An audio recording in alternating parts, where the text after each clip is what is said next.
Welcome back on the Good Morning Artesia radio show, and we're going to finish up our show today with our weekly segment with Raelynn from Central Valley Electric Cooperative. How are you today? I'm good. How are you? Well, let's see. What is today? Wednesday. Ah, okay. Well, we made it this far, Yay. right?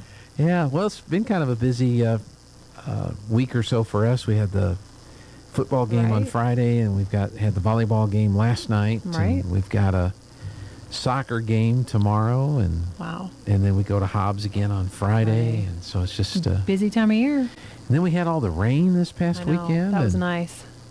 It was Very nice. But now it's all running to the river, and they're worried about flooding over there by the river. Yeah. Does the rain really affect power lines or anything like that? Well, I mean, it can. I guess the storm can. Mm-hmm. I know in our safety demonstration that we do for the kids, we always talk to them about insulators and conductors, and we tell them that water is a conductor of electricity. And so you always have that one kid that kind of thinks about it, and they're like, well, what about rainwater? Why doesn't rainwater do anything to those wires? And I've been told, and this is what I tell the kids, is that rainwater is pure water.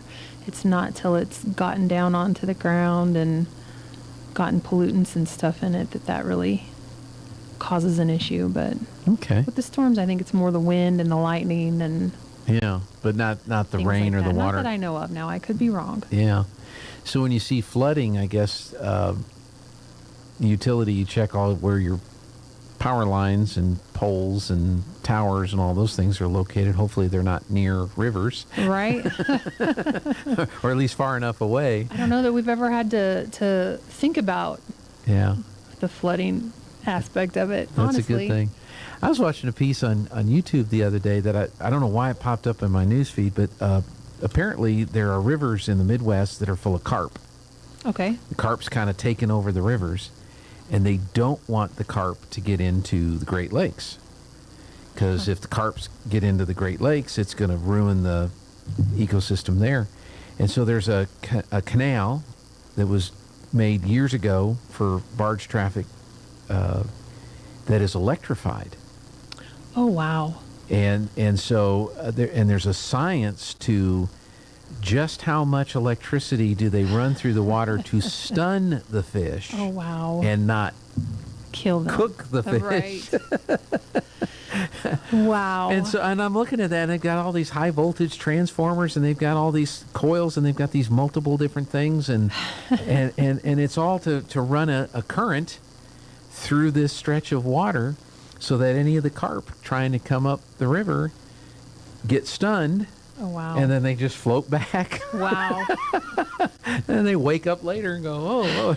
I'm not going over there again. And I thought that is, but so there's electricity and water on purpose being put together. Wow. And they have all these warning signs: no jet skis, no water skis. The barges that go through, they don't want anybody standing on the barges. All the crews in the barges have to go into the pilot house while they're traversing that stretch of the river. That's crazy. Isn't it crazy? And then they're showing pictures. We can't go into this room because of all the high voltage that's in here. Because it's I'm like, whoa. Yeah. All to stun the fish. Yeah.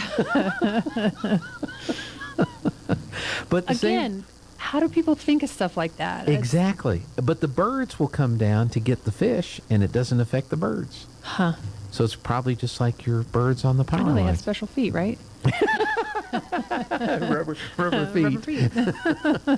But that's weird. If you ever look that up and find that, it's a piece on the electrified canal. Wow. I'll have to look that in up. Illinois that stuns fish. There you go. Who'da thunk all that stuff? So how everything else is looking good as far as CV is concerned? Yeah, any more peak days coming down the line, or? Don't really know. Not until they give us one. I mean, we've had pretty mild weather lately. So, and then I think mid-September is the last day that they can call a peak Okay. day. So we're on the downhill stretch of that. So Okay. I wonder if they look at the forecast and see a 109-degree day and say, we're doing one that day. I definitely think they're looking ahead for sure. Yeah, because Yeah. that's important. Now, there was a couple was it last month or the month before that there were some short days and some longer days in the billing cycles. Have those all kind of worked out? Yes, that's kind of all leveled itself back out. But, you know, that fuel cost adjustment is still high. Mm-hmm. Higher than it's ever been in my career at CVE. And so that is definitely causing bills to be higher. So Mhm. I did look yesterday at my usage. You can go onto our Smart Hub and you can look at your daily usage, hourly usage, whatever. And I was just curious how my kids and my husband going back to school, how that affected our power usage. And so I would go from using maybe 70 kilowatt hours one day when they were still at home and cut it down to 30.